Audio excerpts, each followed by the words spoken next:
Good morning बच्चों। इससे पहले आप कक्षा 7 की संस्कृत पुस्तक के प्रथम पाठ के शब्दार्थ पढ़ चुके हैं। आइए अब हम इस पाठ का अध्ययन करते हैं। तो प्यारे बच्चों, सबसे पहले हम पाठ को पढ़ने से पहले ये जान लें कि जो इसका नाम रखा गया है सुभाषितानी, ये सुभाषितानी शब्द क्या होते हैं। सुभाषित शब्द दो शब्दों से मिलकर बनता है, सु और भाषित। सु का मतलब है अच्छे मीठे वचन और भाषित मतलब किसी के द्वारा कहे गए वचन। इस तरह से सुभाषित शब्द का मतलब हुआ कि किसी के द्वारा कहे गए सुंदर या मधुर वचन जो कि हमें अच्छे कार्य करने या अच्छा जीवन जीने की प्रेरणा प्रदान करे। तो आइए आगे बढ़ते हैं और सुभाषितानी जो कि कक्षा 7 का प्रथम पाठ है, इसके प्रथम सुभाषित वचन का हम अर्थ समझते हैं। पृथिव्यां त्रीणि रत्नानि जलम अन्नम सुभाषितम मूढ़े पाषाणखंडेषु रत्न संज्ञा विधीयते। पृथिव्यां मतलब पृथ्वी पर, धरती पर, त्रीणि मतलब तीन, रत्नानि मतलब रत्न, जल पानी, अन्न मतलब अनाज भोजन जो हम खाते हैं। सुभाषितम सुभाषित मतलब अच्छे वचन, मूढ़े मूर्खों के द्वारा, मूढ़े मतलब मूर्ख अज्ञानी व्यक्ति, पाषाण खंडेशु पत्थर के टुकड़े, रत्न संज्ञा रत्न का नाम, विधीयते मतलब समझा जाता है। अर्थात इस पृथ्वी पर तीन रत्न हैं, पानी यानी कि जल, भोजन अन्न और सुभाषित मतलब सुंदर मधुर वचन। परंतु जो मूर्ख व्यक्ति होते हैं, जो इन रत्नों का मूल्य नहीं समझते, जो मूर्ख व्यक्ति होते हैं वो इन तीन रत्नों का महत्व नहीं समझते, उन लोगों को यहाँ पर मूर्ख व्यक्ति या अज्ञानी कहा गया है। तो मूर्खों के द्वारा पत्थर के टुकड़ों को ही रत्न का नाम दिया गया है। मूर्ख व्यक्ति पत्थर के टुकड़ों जैसे कि हीरा मोती पन्ना आदि जो बहुमूल्य धातुएं होती हैं उनको हम धारण करते हैं, उनको ही रत्न समझता है। जबकि पृथ्वी पर स्थित वास्तविक रत्न तो जल अन्न और सुभाषित मतलब सुंदर वचन है जो हमें अच्छी प्रेरणा दे। अब हम दूसरा सुभाषित वचन पढ़ते हैं। सत्येन धार्यते पृथ्वी सत्येन तपते रवि सत्येन वाति वायुश्च सर्वं सत्ये प्रतिष्ठितम।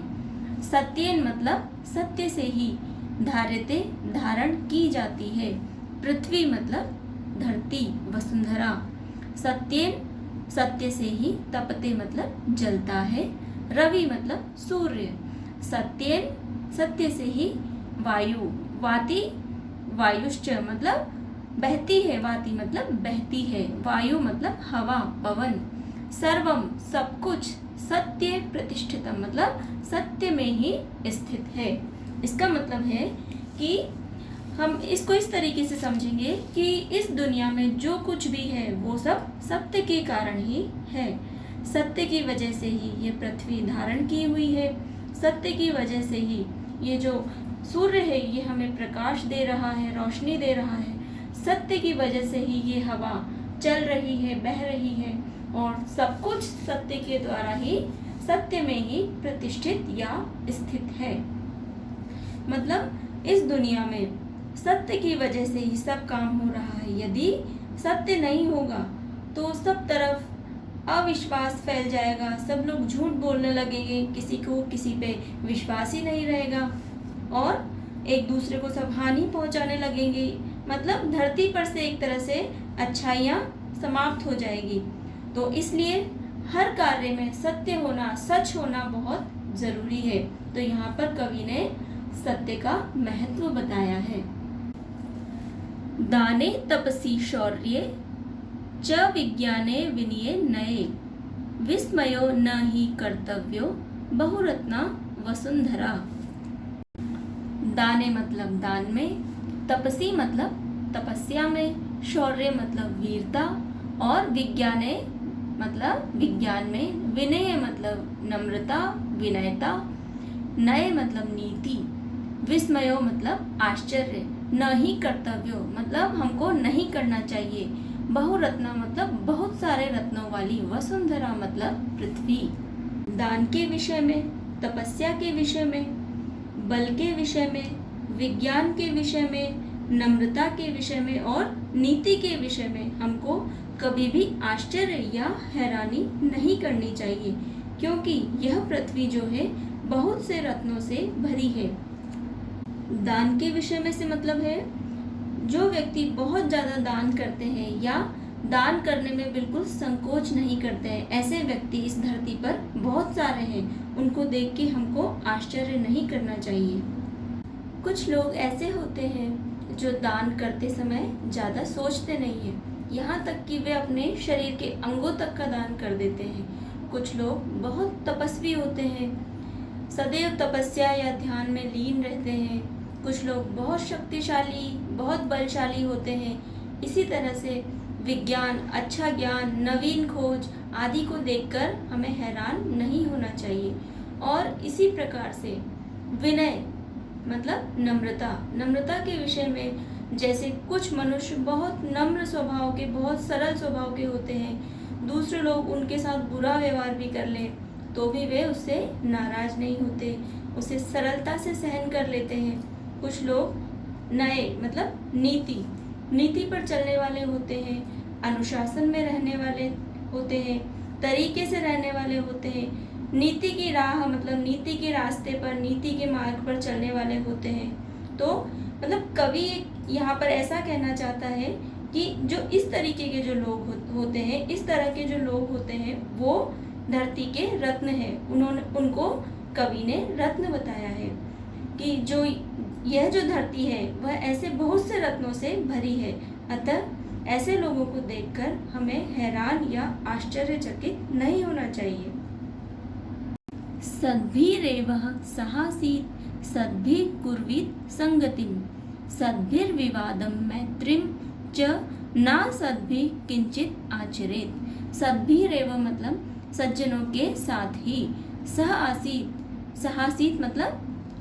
आसीत मतलब उनके साथ ही रहना चाहिए, सद्भि कुर्वीत संगतिम और सज्जनों की ही करनी चाहिए, कुर्वीत मतलब करनी चाहिए, संगति मतलब उनके साथ ही हमको रहना चाहिए, सद्भिर विवादम और सज्जनों के साथ ही हमको विवाद से मतलब एक तरह से हम झगड़ा समझते हैं, लेकिन यहाँ पर उसका मतलब झगड़ा नहीं है। सद्भिर विवादम मतलब तो यहाँ पर सज्जनों के साथ ही हमको तर्क वितर्क करना चाहिए, उनके साथ ही हमको बहस करनी चाहिए, मूर्खों के साथ बहस नहीं करनी चाहिए।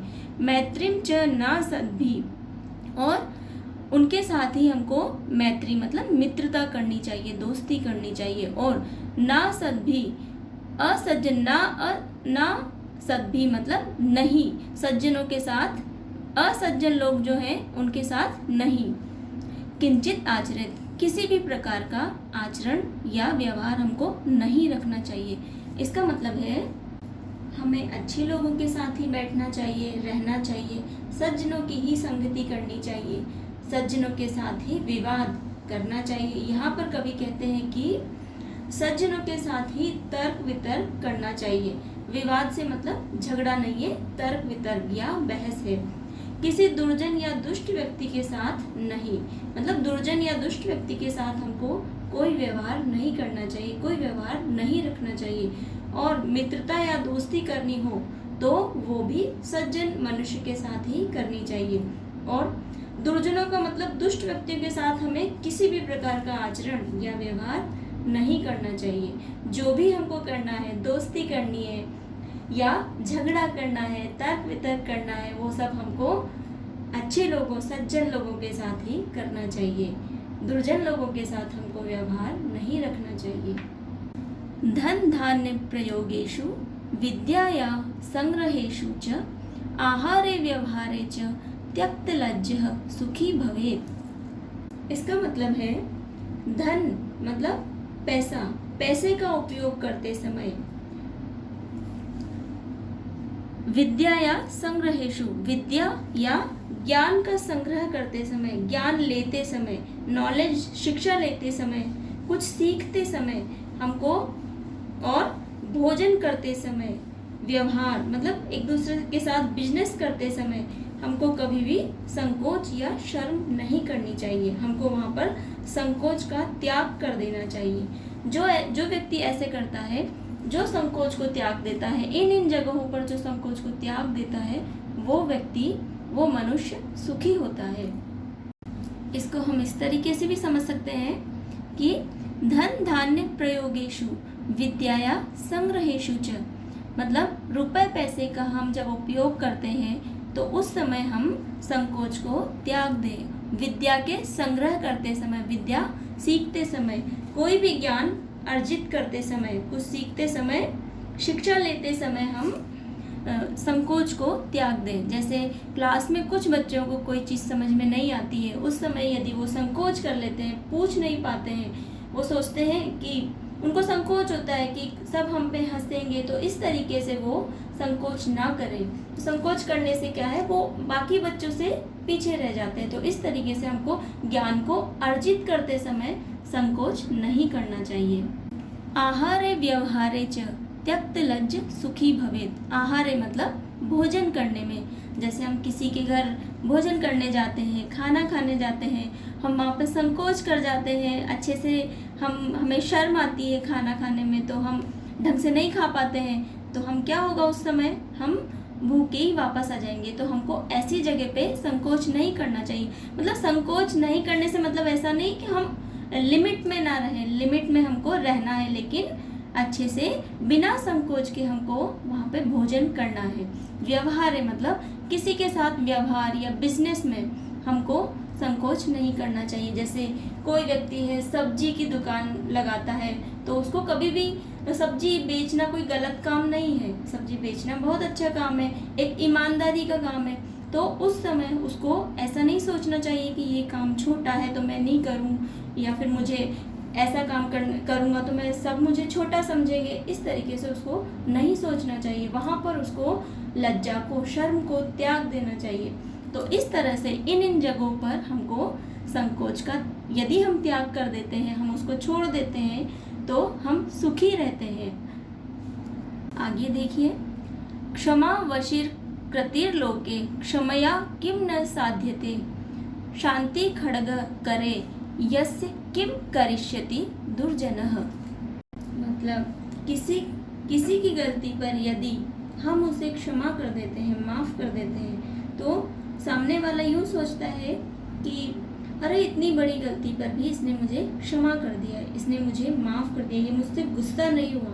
तो वो चीज़ उसके मन पे इतना गहरा प्रभाव डालेगी कि वो कभी भी हमसे विपरीत नहीं जाएगा। तो इस तरीके से हमको क्षमा करने का भी हमारे अंदर एक गुण होना चाहिए। हमें दूसरों को क्षमा करना सीखना चाहिए और शांति अपने मन में हमेशा रखनी चाहिए।